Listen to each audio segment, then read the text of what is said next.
a failing state or a failed state is about the inability of the government to use the levers of power and the state apparatus to maintain law and order and ensure discipline and the protection of the lives and properties of the citizenry.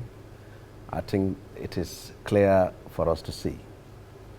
There are instances of states that are being called failed states. We have Yemen, Libya, and Somalia, and Afghanistan. And if you look at these four countries, you will see how the state has lost control in terms of enforcement of law, protection of the citizen, and ensuring the unity, the solidarity, and cohesiveness of the state. So the issue raised by the National Security Advisor is a fact, but unfortunately he is not supposed to be the person to say that. He is supposed to work towards seeing that Nigeria doesn't become a failed state, because the citizenry and people who are concerned about what is happening in Nigeria today have been raising alarm in the last 10 years. And the crisis and the violence and the loss of control has become more evident and escalating as years goes by. So when you have a government unable to exercise authority, unable to exercise control, unable to use the apparatus of the state to ensure the components of that nation are well maintained within the structure and sovereignty of that country, and then that country is certainly heading towards failure. When a country is faced with this kind of danger and crisis of violence that is seriously threatening its foundation, its existence, its future, it is incumbent on those in the position of authority to open their arms and embrace all ideas, all political persuasions. Let there be a national solidarity beyond party lines, beyond ethnic lines, beyond religious lines, so that we can collectively confront this common danger. But what we see on the ground is that it is as if the ruling party and the political establishment are the ones responsible to address the problem while the whole country becomes spectators.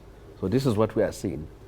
And we cannot solve the problem of this country as long as we view it from a religious prism, from the lenses of ethnicity or sectionalism, or from the partisanship position, which is very clear that this is one of the problems that has imperiled having solution to this problem. Is there a possibility that these politicians, this party, this administration clearly overrated itself before it came to power in 2015, and on getting to power then realized that the challenges, the problems that it thought it had answers to, it didn't have any?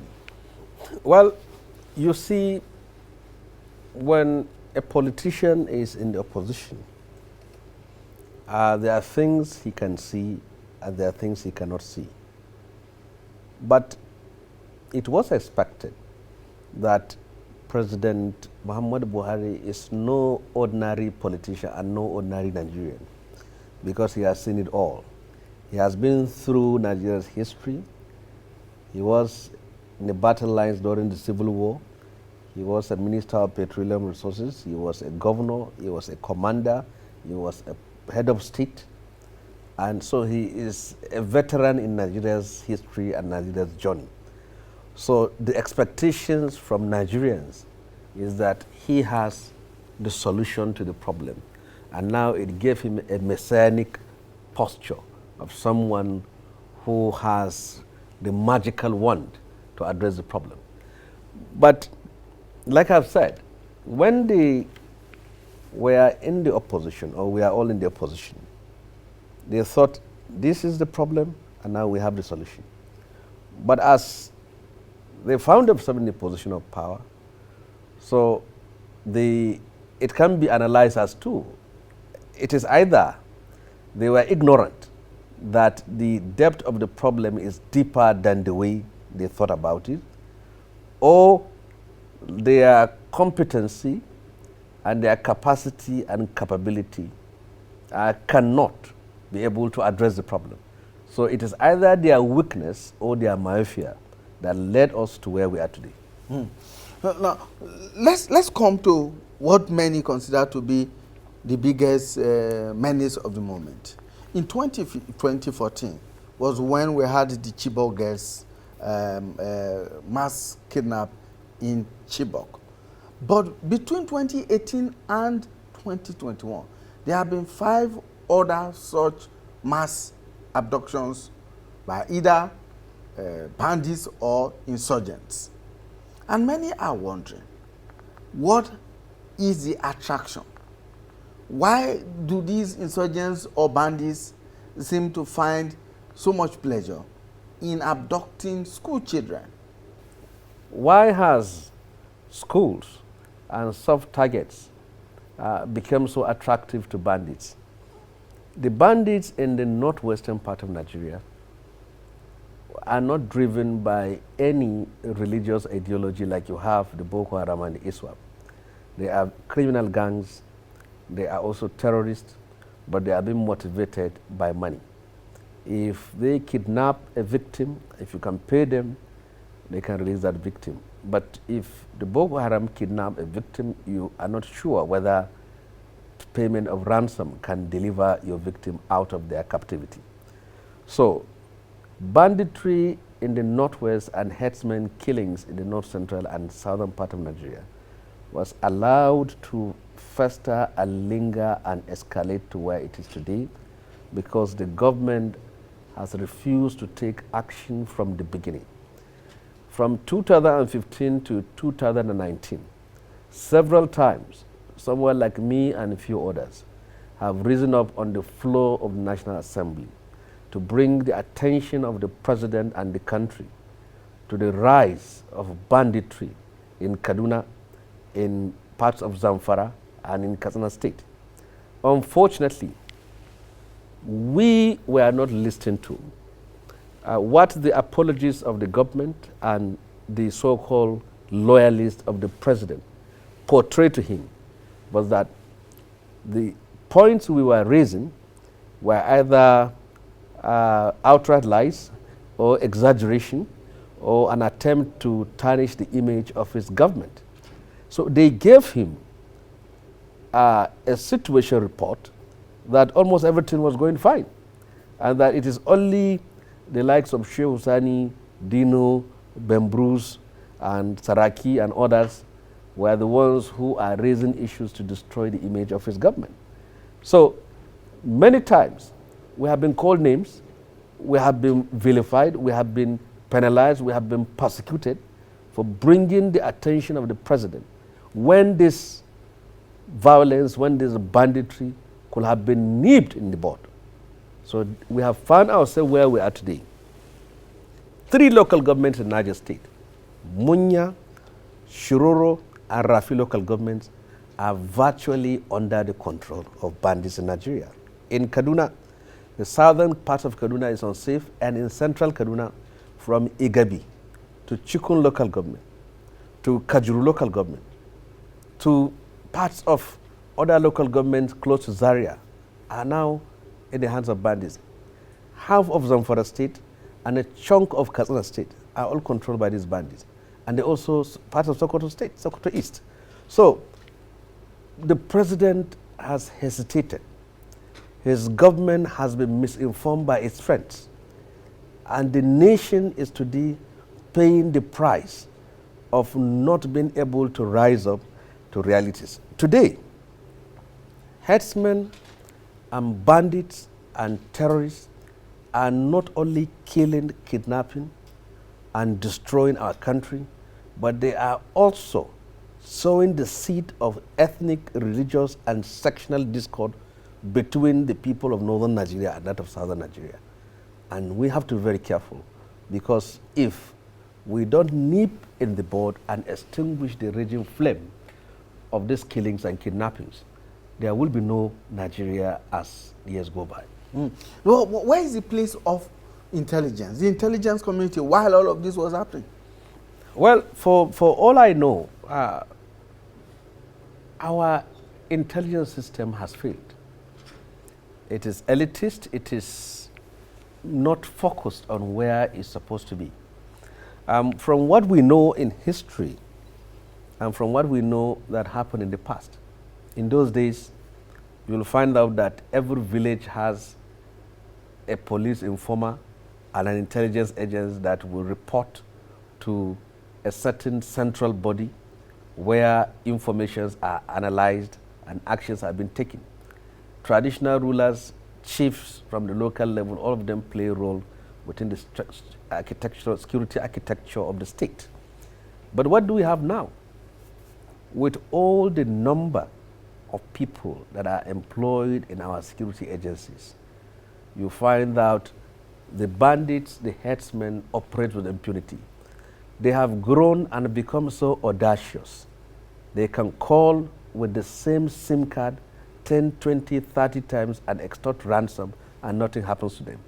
They move into the city, buy food and water and take it into the bush. They mix with communities and people know who they are, but you are afraid of reporting them. And there is also speculation and conjecture of collaboration between these criminals and people within the state apparatus. So as far as I'm concerned, Nigeria needs to use the 21st century technology to address its 21st century crisis. In 1960, Nigeria's population was 45 million, with a landmass that is about 900 and something thousand. And in 2020, Nigeria's population is 206 million within the same space. So the population is increasing and the space is not. So we need to be innovative and we need to be proactive in terms of protecting our borders and also changing on the ways we do in the past. It is easier in 1960, 70, 80 for a cattle rearer to move from Sokoto to Bayelsa State because there is enough space and there are lesser people. But it cannot be the same case now. The Fulani herdsmen and cattle rearers you used to know are no more interested in rearing cattle and selling a cow for 150,000 naira. Many of them now have resolved to getting huge sum of money through ransom. And the one that provides them the most amount of money is when they raid school and kidnap students. They know that if they raid a radio station or television station like this and pick staffs, it is the chairman of the company that's going to pay, and he may not have the kind of money they want. But they know very well that if they pick on students, especially female students, the government will be under pressure, and that was why it happened in Chibok, it happens in Dapchi, Kankara, and now Kagarama, Alma Mater, and then Jangibi. I don't think this is going to come to an end very soon until we have a security system that works with a 21st century intelligence network that will provide information as at when do an action has been taken. How can a country like Algeria, that is 1.5 size of Nigeria, being able to protect its own borders? How can a country like Sudan, how can a country like Chad, that in landmass are all bigger than Nigeria, being able to protect their own country? And we cannot. You can also tell me that our own armed forces are not motivated. What an average soldier in Nigeria is paid, or a policeman is paid to protect this country, is, I can say, 3 times what's been paid to his own colleague in Niger and Benin Republic. So where have we gotten this wrong?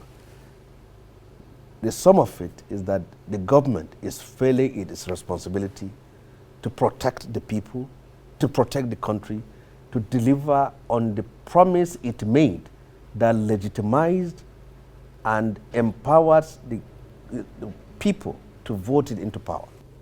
as time goes by, with the statement made by Governor Zulum, it's clear that people who raise doubts that you can reform or de-radicalize an ISWAP agent or a Boko Haram agent is simply an illusion.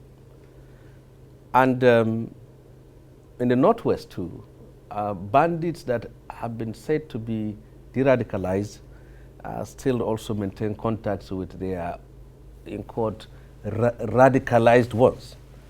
So as far as the points raised by Governor Zulum is concerned, it defeats the program. Governor of Borno State has made a valid point that many of these de-radicalized Boko Haram insurgents and ISWAP are informants. And it is time, when that is being fully proved, to discontinue the program. Thanks for checking out Symphony on YouTube. Please be sure to subscribe and like our videos for updates.